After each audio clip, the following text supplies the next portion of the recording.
Welcome back to the Tool Crib. Today we're going to be looking at another Victorinox in the Alox collection, and this one is the Victorinox Electrician. I recently purchased several of the different Alox versions of the Victorinox knives because I think they are just phenomenally good. They're going to have a lot of these are going to have a lot better spring to them. I noticed that in the Pioneer X, it was a lot crisper than what you get in a normal Victorinox knives. These are also just a bit longer than your standard 91 millimeter. These are going to be in the 93 millimeter frame in this Electrician. So first, let's get through the specs of this real quick, and then we will go through the 7 different functions of the Victorinox Electrician. The weight on the Electrician comes in at 68 grams, or about 2.39 ounces. It is a 93 millimeter frame, and that is equivalent to about 3 5/8 of an inch. So pretty decent length on the knife. Now it is 22 millimeters wide, and that's going to equate to about 7/8 of an inch. So just under an inch on width if you measure out to the back side of the outside tools. And it's going to be about 11.5 millimeters thick, or about 7/16 of an inch. So that is a very slender knife. Very nice for a pocket carry. Now, as we get through the tools on here, first of all, like I mentioned before, the springs on here, they're a little bit more robust than what you're going to get in other versions of Victorinox knives. And then the Alox version obviously is going to have the aluminum scales, which just make it's just so, I think it wears so much better. I'm a big fan of the Alox over the standard plastic version of the Victorinox knives, even though the plastic versions give you all those scale tools. I just like the Alox version a little better. Well, let's go through the tool set and show you what the Electrician has to offer.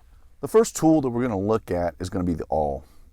Now, this is a little bit different of an awl. This particular awl has a break in it, and the same thing that you're going to find in the Pioneer X. It's not that straight awl like you find in a lot of Victorinox knives, but it is very, very sharp too. That comes down to an incredibly nice point, has a reaming edge, does not include sewing eyelet on this one, but the awl is a very, very nice, and because it has that break in there, it actually makes it quite a bit stronger. The next tool is going to be the main knife blade. Now, this knife blade is going to be about 2.5 inches long, or about 63.5 millimeters. It is a very nice knife blade on here. Victorinox, their steel has always been pretty good. It has a lot of flexibility to it. The good thing about Victorinox is the chromium content that they have in their blade steels, and in fact all their tool steels, make it very, very rust resistant. So while they will rust if you were to just leave them out in a puddle or out in the elements, just normal use, you're not going to get that surface buildup of rust like you will with some other different brands, including Leatherman with their 420HC. It'll flash rust a lot easier than what the steel on the Victorinox will. Now, the next tool is a combination tool.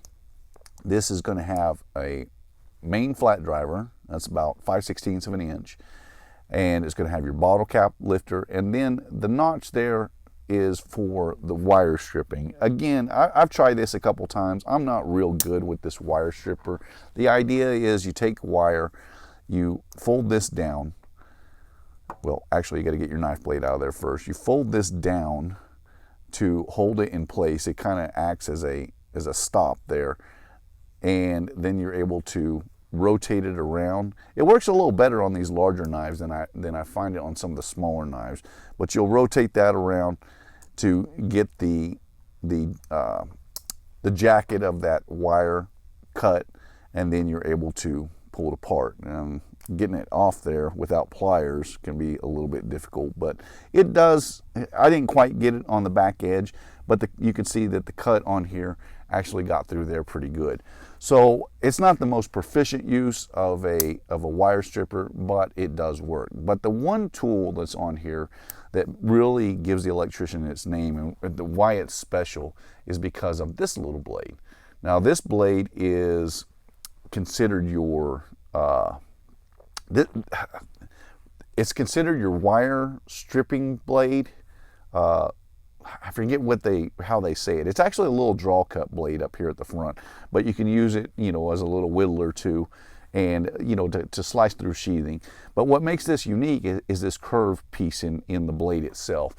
What that's going to allow you to do, if you ever cut, and one of the tasks that I do on the job site a lot is because we work in metal work, we work with welders, and oftentimes you'll have to replace your ground leads or your stinger, and you have to cut through the cable and reseat it and everything. Because this is curved, that makes it very, very nice. I can't wait to try that out on some welding lead to see how much better that is at cutting than some of those other types of, any other type of blade. Because the problem is if it doesn't have this curve in here, it just allows more surface area to cut around the sheathing of that larger cable, which makes this knife extremely unique. It is very, very special. There is one thing that I think that this particular knife is lacking to be considered, that electrician's knife. While I do like that blade, I think they could have added one more tool to this that would have made it that much better. If there's one tool that I could add to the electrician that I think would make it much better, I would love to see this in a third layer, and they would add a file to it, because I think a file is something that gets used by electricians quite a little bit, especially if they're working with, with conduit or rigid pipe. A lot of times with your residential stuff, you don't have to worry about that, but in commercial electric, you definitely have to worry about deburring some of that stuff, because you're making cuts on that kind of stuff all the time. So I think that if they would have added a file to it, they would have made it that much better. I do like that little blade, and it's incredibly unique. This doesn't have your Phillips screwdriver, which number 2 Phillips is something you're going to use a lot, but then it's getting to the point where it's getting too bulky. But a file, I think, would have worked really, really well with this. Now, I think there's another version, or has been in the past, where they had a third layer and it added a saw, which for cutting through drywall and stuff, I can see that, but I think it would be better in a file.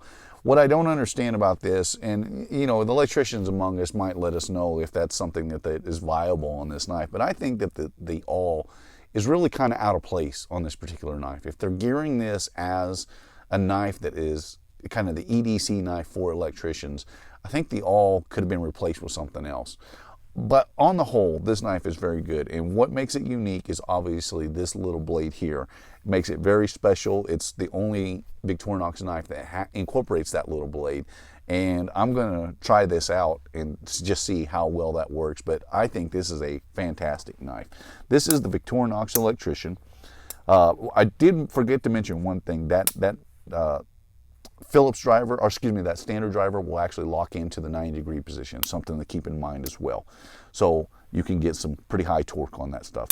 This is the Victorinox Electrician. It's a great little Alox knife from Victorinox, and one that I think you should check out. I can't remember what the price on this thing was. I'm thinking it was like $35. I'm going to put some Amazon links down below so that if you're interested in it, you can check it out. You've been watching the Texas Tool Crib. My name's Ben. I appreciate you watching, and I'll see you in the next one.